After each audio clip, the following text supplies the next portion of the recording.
First time countdown's number 2 story tonight's worst persons in the world. LeBron's Sean Hannity opened his show by saying, in 1765, Parliament passed the Stamp Act, provoking outrage among the American colonists. Now the leaders of the tax uprising were the Sons of Liberty, who met in August of 1765 under an old elm tree in Boston to air their grievances against the tyrannical King George.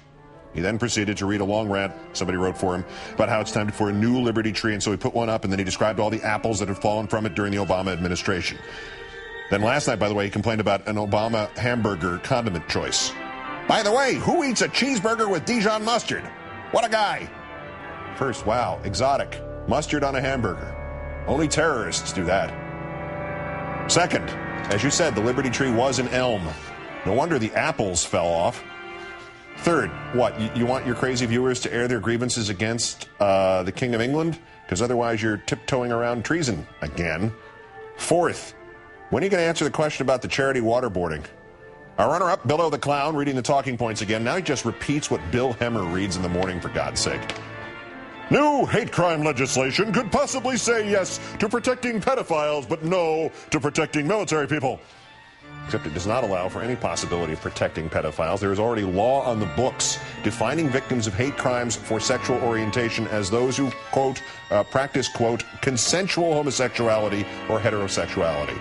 And the non-protection of military people, that is part of a bogus amendment offered to the legislation by the bogus Iowa Congressman Steve King, which presumes that veterans are frequently victims of hate crimes.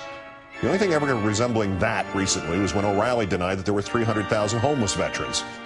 But our winner, Glenn Beck, having fallen behind on his reading of GOP talking points, he only got around to repeating this lie yesterday, that ACORN, or groups like them, were included in the stimulus package. Thus, we have guaranteed them billions of dollars to buy more votes for the party that helps them the most. Beck then had on an ACORN spokesperson named Scott Levinson.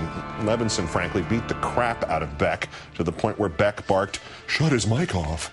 And then the consensus #1 pick in your fantasy, which conservative gets institutionalized first league, did something despicable even by his own standards. After the interview ended, after the subsequent commercial break, he came back on and said, I was standing here and he gets up and I said, "You, sir, and your organization are bad for America." And he said, "You're just afraid of black people."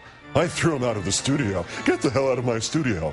He does that, closes the studio door after I kick him out of the studio, and he actually has the nerve to ask one of my producers out on a date, saying, quote, "Doll, you're pretty hot." This is the freedom of speech Glenn Beck wears like a personal flag. Freedom of speech for him. For the people he lies about, smears, misquotes, cries over, threatens, makes up quotes from. No free speech for them. They are free to hear him talk about them after the break. Glenn Beck, today's worst person in the world.